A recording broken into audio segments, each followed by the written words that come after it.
Attention, all views and opinions expressed in this video and channel are for educational purposes only. All right, what's going on, everybody? Chad Wade here, Chad Wade TV. Today we're talking about Virginia, and hold on to your hat. Virginia has officially decided to do what a whole lot of states have been trying to do for years. They're moving towards a legal recreational cannabis market. Now, before everybody starts throwing confetti and open dispensaries in their heads, and calling their cousin who knows a guy with a grow license, let's slow down. Because this is one of those situations where the headlines sound great. Virginia legalizes recreational cannabis sales. When you get into the details, it starts looking a lot like somebody built a brand new highway, then put a toll booth every 3 feet. For real. This is good news here. Yeah, so let's break this thing down like grown folks should.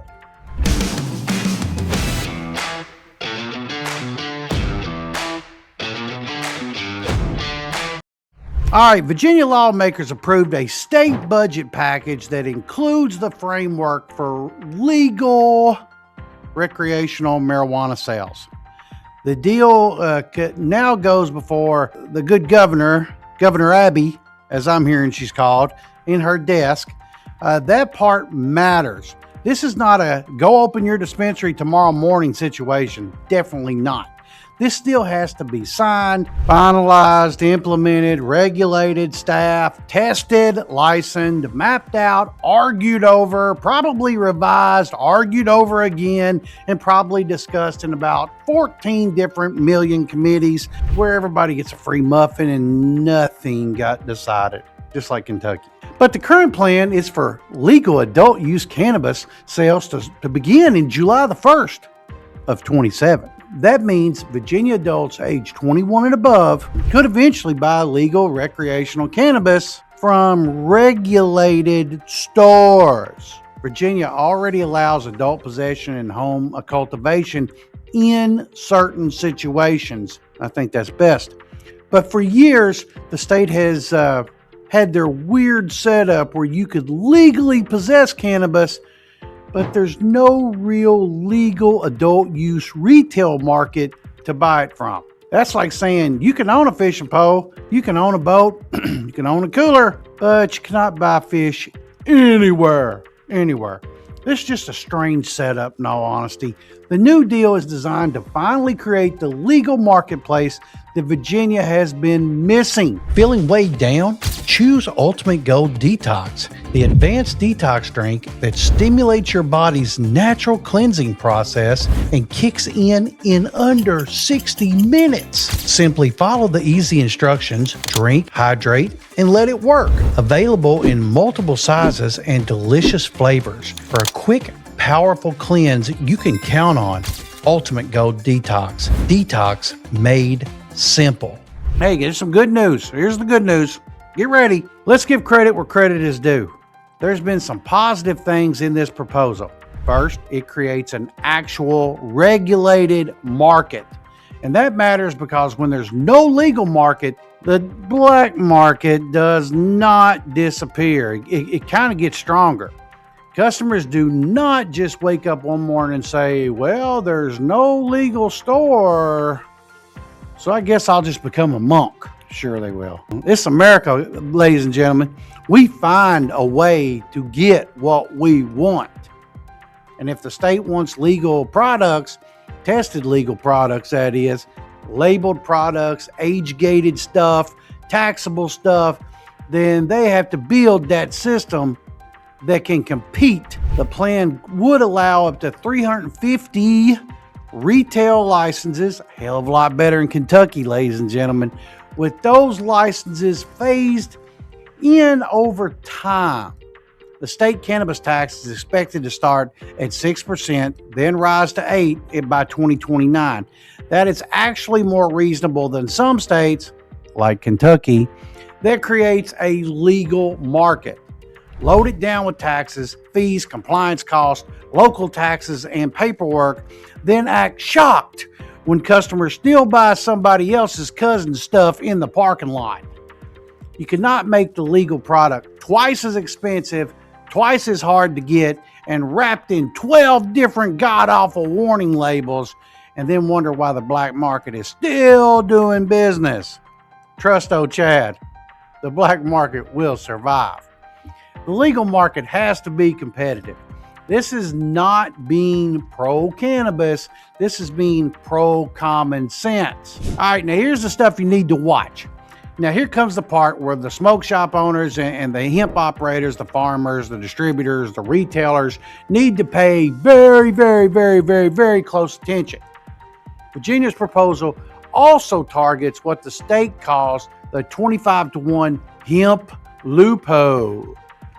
Under Virginia's existing hemp rules, products can contain more than 2 milligrams of THC only when they meet the CBD to THC ratio requirements. The current enforcement rules say hemp products cannot exceed 0.3% total THC and cannot exceed 2 milligrams of total THC per package unless they meet the 25-to-1 CBD to THC ratio. Now, under the new proposal, that path is being shut down.